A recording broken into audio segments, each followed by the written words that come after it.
복음으로 변화된 삶이라는 것이 과연 무엇인가?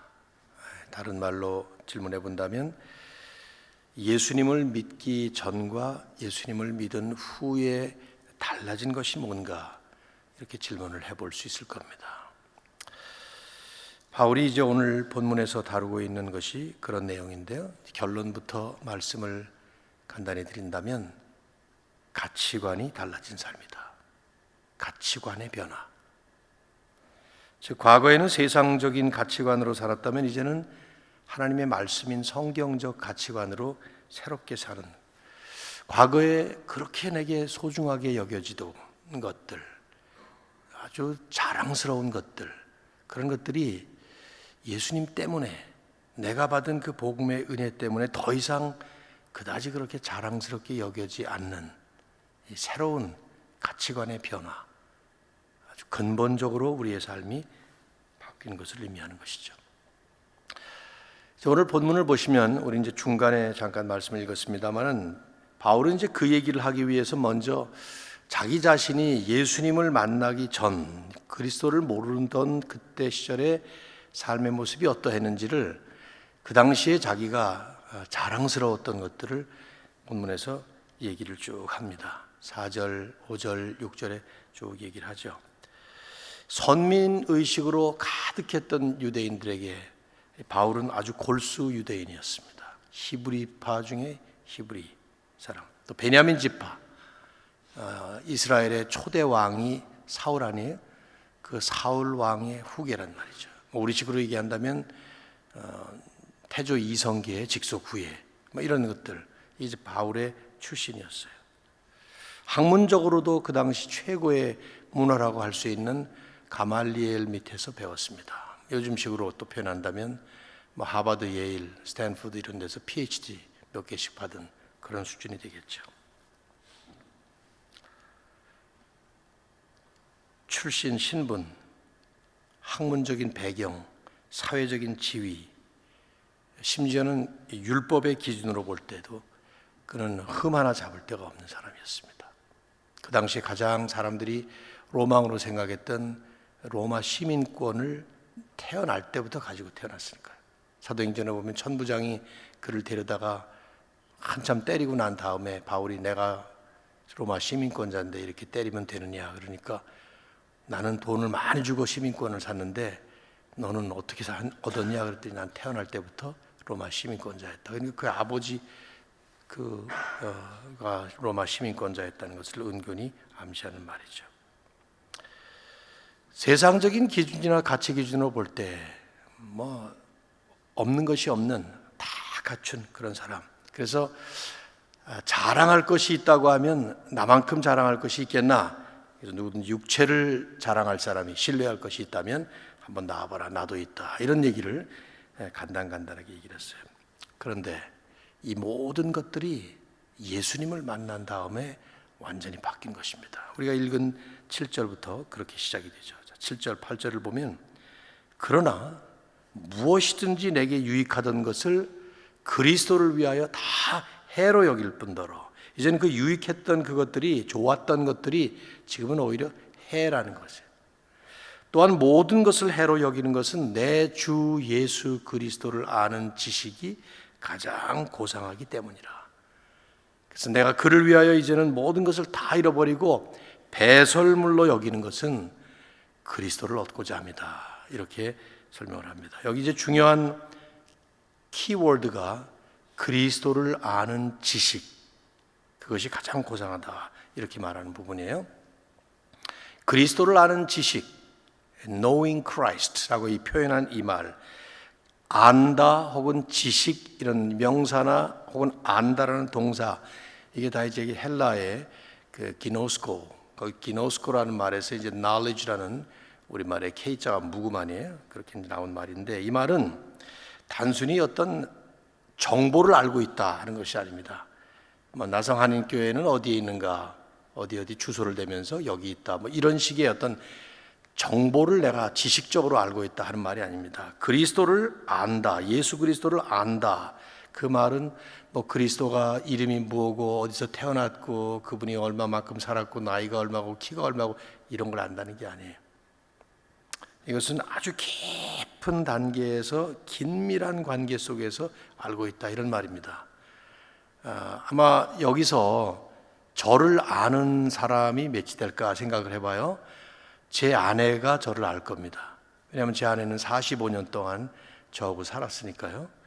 그리고 그냥 산 게 아니라 각방 쓰며 산 게 아니라 한 방 한 침대에서 살고 그전 모든 것을 다 같이 했으니까 아마 저를 아는 사람이라고 하면 제 아내를 얘기할 수 있을 겁니다. 여러분은 그냥 제 이름, 키, 목소리, 얼굴 이 정도 아는 것이겠죠. 여기서 그리스도를 안다는 말이 그런 뜻이에요. 그래서 이 안다는 말을 성경은 여기저기서 다르게 번역을 했는데, 예를 들면 마태복음 1장 25절 같은 데 보면 마리아가 남자를 알기 전에 성령으로 잉태됐다, 그렇게 나와요. 거기 남자를 안다라는 말, 그 말은 동침한다라는 말이죠. 남자와 동침하기 전에. 그러니까 여기서 안다라는 말은 마치 부부가 동침을 해서 그 긴밀한 intimate relationship 속에서 진짜 그 본질을 아는 것처럼 그렇게 안다는 말을 뜻하는 것입니다. 바울이 그리스도를 아는 지식, 내가 그리스도를 알게 된 그것, 그게 그런 뜻이에요. 예수님이 누구신지 아주 분명히 알았고, 그래서 그분과 마치 하나가 되는, 연합하는, 여러분 연합, union with Christ라는 것이 얼마나 중요한 우리 개혁주의 교리라는 거 알고 계시죠? 중요한 것은 이렇게 내가 그리스도를 알고 나니까, 그래서 그리스도와 하나가 돼서 살면서 보니까 과거에 그리스도를 알기 전에, 그리스도를 만나기 전에 그렇게 좋던 것들, 그렇게 자랑스럽던 것들, 그 모든 것들, 나의 출신, 나의 학벌, 학문적 성취, 율법적인 공로, 율법으로 볼 때는 흠없이 내가 살았던 그런 모든 나의 선한 행위와 삶, 이 전체가 다 이제는 더 이상 유익이 아니라 오히려 나에게는 해로 여기고 자랑스럽게 여기지 않는다. 그러면서 바울은 특별한 비유, 이 analogy 하나를, 메타포를 쓰고 있어요. 그게 뭐냐면 그 모든 것들을 나는 이제 배설물로 여기게 되었다. 바울이 그렇게 자랑스럽게 여기던 것들 전체가 다 알고 보니까 전부 똥이었다, 그런 말이 아닙니다. 배설물처럼 여기게 됐다는 말이에요. 그 여긴다, 헤이게오마이라고 하는 헬라 원어의 그 말이 중요해요. 그렇게 생각하게 됐다 말이에요. 그 말을 3번이나 오늘 본문에서 반복하죠. 가치관이 바뀐 거예요. 보는 눈이 달라진 것입니다. 그토록 좋았던 것들, 사실 좋아요. 아직도 좋은 거예요. 근데 그런 모든 것들이 이제는 배설물로 내 눈에는 보인다. 그 고귀한 신분, 사회적인 지위, 학문적인 업적, 그 자체가 배설물이라는 말이 아니라 여전히 소중한 것이라고 할지라도 내 눈에는 배설물로 보인다, 이런 말이에요. 이거 우리가 주목할 만한 비유적인 표현입니다. 아주 강력한 단어거든요. 성경을 읽다가 눈을 확 뜨게 만들어요. 우리말에는 고상하게 배설물 이렇게 썼지만 그 말을 우리가 흔히 하는 속된 용어로다가 써보세요. 다 똥으로 본다, 그 말이에요. 왜 그렇습니까? 어떤 뜻입니까? 여러분, 배설물의 특징이 뭡니까? 새벽부터 이런 얘기를 제가 심각하게 지금 하고 있는데, 더럽죠? 그렇죠? 냄새나죠? 그래서 어떻게 합니까? 나오는 즉시 우리는 버립니다. 즉각 버려요.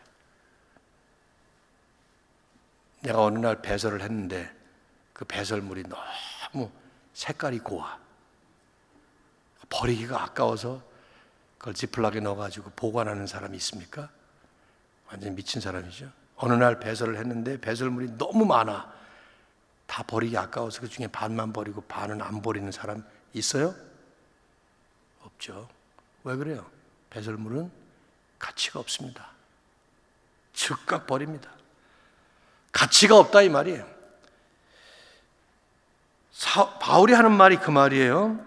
과거에는 그렇게 보배처럼 여겨지던 것들이 이제는 전혀 가치가 없는 배설물처럼 보인다는 것입니다. 왜 그럴까요? 왜 과거에는 그토록 좋게 보이던 것, 지금 배설물처럼 가치 없게 보여지는가?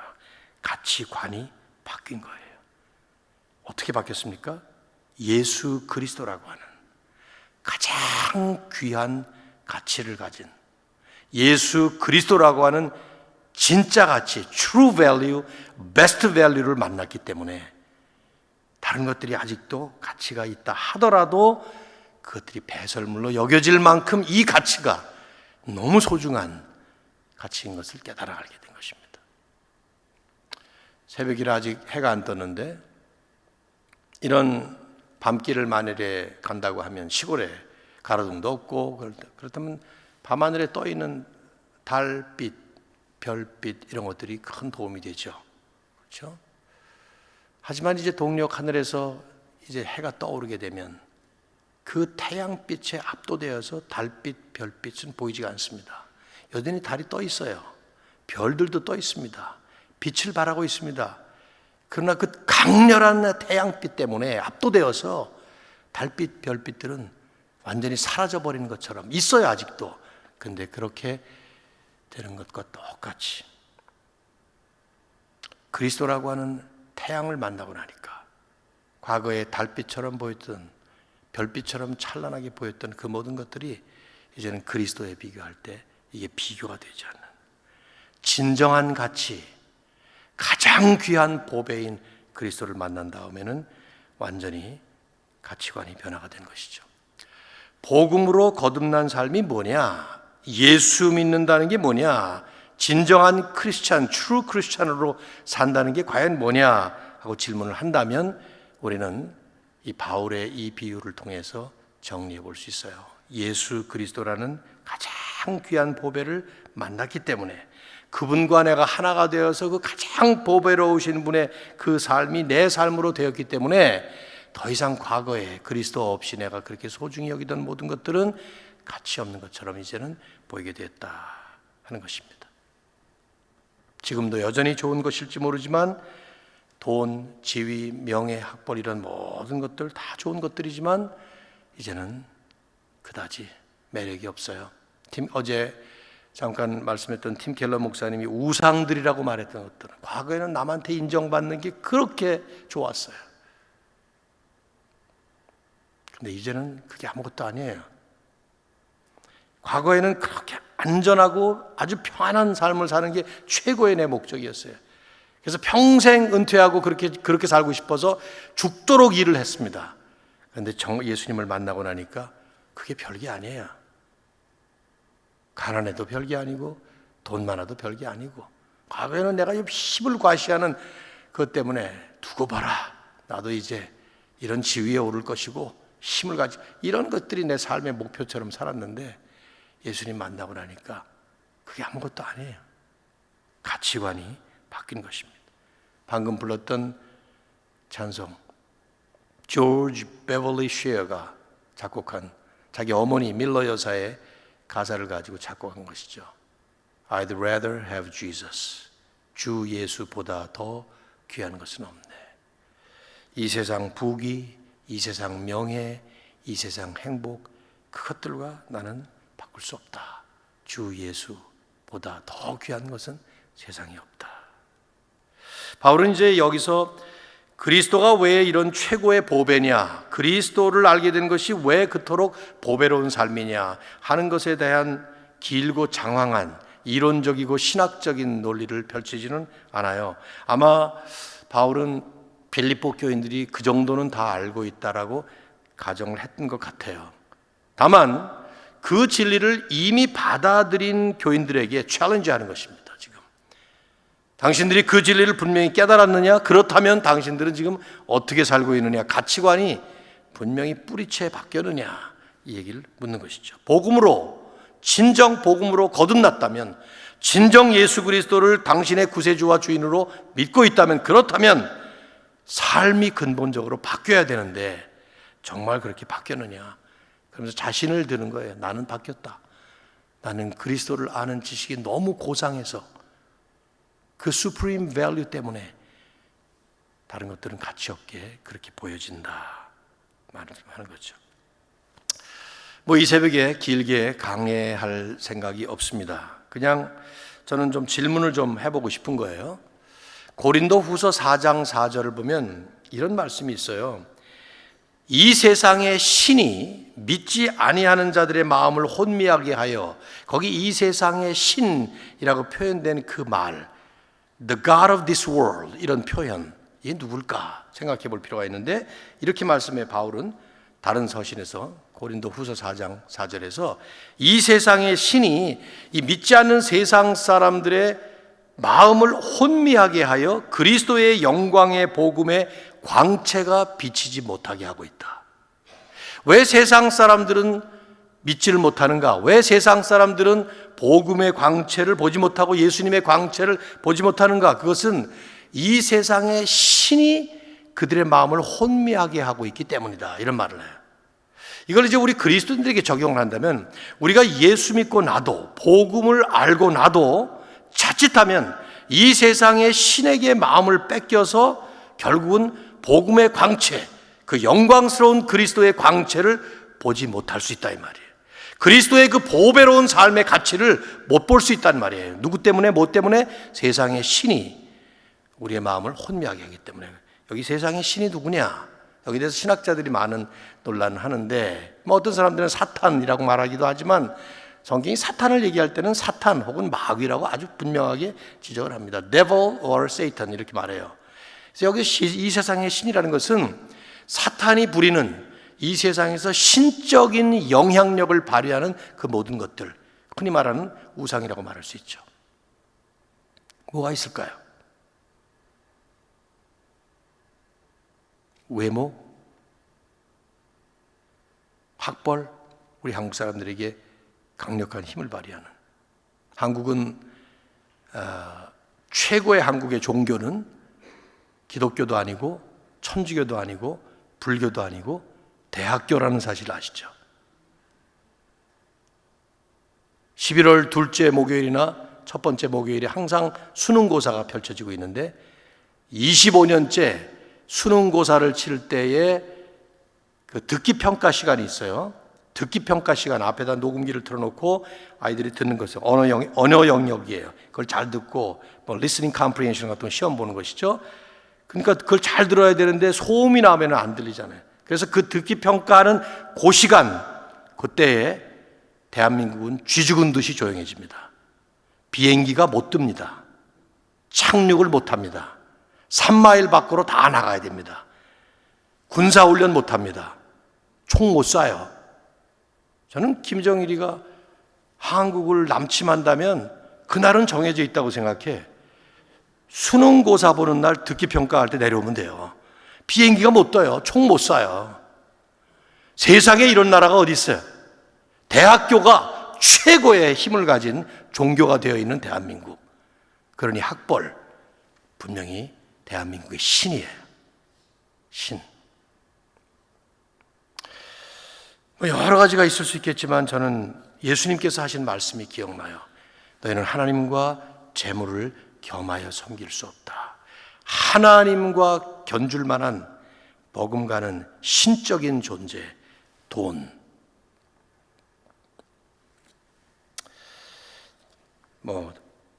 한번 간단히 생각해 보시죠. 우리는 왜 예수 그리스도의 가치를 못 보고 있을까 할 때, 우리의 눈을, 우리의 마음을 혼미하게 만들고 있는 세상의 신 중 하나, 대표적인 존재, 돈. 피츠버그라는 곳에서 실제로 일어났던 실화죠. 루이스라는 백인 남자가 35m 되는 높은 교각 위에서 투신 자살하겠다고 소동을 피웠습니다. 동네 사람들, 경찰, 소방관이 다 몰려들어가지고 그 사람을 살리려고, 그러다가 이제 경찰관이 얘기를 들은 거예요. 저 사람이 왜 저기 올라가서 지금 투신 자살하겠다 그러는데, 이 사람이 지나가다가 동네 깡패한테 돈을 뺏긴 것이 너무 분하고 억울해서 그래서 올라가서 자살하려고 그런 거예요. 근데 들어보니까 이불을 뺏긴 거예요. 이불. $2. 저도 필라델피아에서 오래 살아서 잘 아는데, 지나가다가 그냥 어떤 사람들이 그러기도 해요. 그래서 give me money 그래요. 그래서 how much 그러면 이 사람들이 그냥 뭐 1불도 달라고 그러고 2불 달라고 그래요. 이불을 뺏긴 게 너무 화가 나서 올라가서, 지혜로운 경찰관이 올라가서 제안을 했습니다. 내가 5불 줄 테니까 뛰어내리지 말고 그냥 내려와라. 5불 줄게. 그래서 내려왔어요. 그 사람. 이불 때문에 목숨을 버리려고 했던 그 사람, 5불 때문에 목숨을 건진 그 사람, 돈이 신이 아니고 뭡니까? 그 이불에다가 우리가 공을 한 몇 개 더 붙여 보십시오. 2천만 원, 2억, 20억, 200억 숫자가 달라지면 그 영향력은 훨씬 더 커지죠. 허버트 스펜서라고 하는 19세기 영국의 철학자는 그래서 그런 말을 했습니다. 돈은 하늘 아래 가장 위대한 신이다. Money is the greatest God below the sky. 이런 말을 썼어요. 저는 정확하게 표현했다고 생각해요. 그리스도인은 다르죠. 다를까요? 김동윤 씨라는 분이 책을 썼는데 제목을 솔직히 말해서 예수님 다음으로 돈이 좋아요. 이런 책을 썼어요. 근데 제목을 좀 바꾸셨으면 더 좋았을 거예요. 솔직히 말해서 예수님보다 돈이 조금 더 좋아요. 이렇게. 나는 그게 더 정직했을 것 같아요. 어떤 면에서 보면 기독교야말로 돈의 영향, 돈의 지배를 받고 있는 가장 대표적인 장본인들이에요. 왜? 기독교는 복음과 함께 번영이라는 복을 누려왔기 때문입니다. 복음이 뿌려지는 곳곳마다 물질의 번창함이 반드시 일어났습니다. 오해하시면 안 돼요. 우리가 흔히 생각하듯이 복음 자체가 물질의 축복을 가져왔다. 물질이 축복도 아니지만 복음 자체가 물질의 축복을 가져왔다. 예수 믿었기 때문에 복받아서 부자가 되었다. 아닙니다. 그건 성경적이지 않습니다. 이렇게 보시는 것이 좋습니다. 복음 때문에 망가졌던 그릇된 빗나갔던 가치관이 올바른 가치관으로 바뀌어졌고, 망가졌던 인생관이 올바른 인생관으로 바뀌면서 과거와 달리 복음의 본질상 복음이 뿌려진 곳곳마다 필연적으로 우리가 살아가는 현세의 삶, 물질의 삶이 긍정적인 모습으로 자리 잡은 것이죠. 과거보다 더 부지런해졌어요. 더 성실해졌어요. 그래서 보편적으로 볼 때 복음과 함께 물질의 번영을 누리게 되는 것이죠. 그런데 일단 그렇게 자리를 잡으면 돈은 신앙을 지배하는 속성을 가지고 있다는 것입니다. 청교도, 미국에 사니까 우리가 청교도에 대해서 좀 알죠. 청교도 신앙의 유산을 받았던 카튼 매서라고 하는 청교도 그 목사님은 초기 청교도가 후기 청교도로 전환되는 과정 속에서 여러 가지 부패와 타락이 일어나는 것을 보면서 그런 말을 했어요. 기독교는 번영이란 딸을 낳았지만 그 딸은 어머니를 파괴했다. Christianity brought forth prosperity, but the daughter destroyed the mother. 정확하게 분석을 했죠. 물질의 풍성이 설령 하나님이 주신 복이라고 합시다. 그렇다 하더라도 그 번영의 축복 때문에 결국은 하나님을 섬기는 그 근본이 빗나가 버리는. 오죽하면 예수님은 산상수훈의 말씀을 하시면서, 산상수훈은 기독교인들에게 하신 말씀이에요. 하늘에 계신 너희 아버지, 하나님을 아버지라고 부르는 사람들에게 한 말씀이에요. 너희가 마태복음 6장 24절에 뭐라고 그래요? 하나님과 재물 둘 다 못 섬긴다. 둘 중에 하나를 섬길 수 있다. 리차드 포스터는 돈, 섹스, 권력 이 책을 쓰면서 돈은 하나님과 라이벌 신이다. 라이벌 갓, 하나님과 라이벌로 싸우고 있는 신이다. 그렇게 말을 했죠. 전 정확하다고 생각해요. 돈이라는 게 우리는 흔히 생각하기를 그냥 물질 교환을 위한 매개체로 생각하기 쉽지만 사실 돈은 우리를 지배하고 우리를 다스릴 수 있는 어떤 전능자적인 힘을 소유한 하나님 같은 신적 실체라 이 말이죠. 하나님을 대적하고 그래서 하나님 자리를 차지할 수 있는 그런 존재, 그게 돈입니다. 오죽하면 종교개혁을 일으켰던 마틴 루터, 그는 그렇게 말했죠.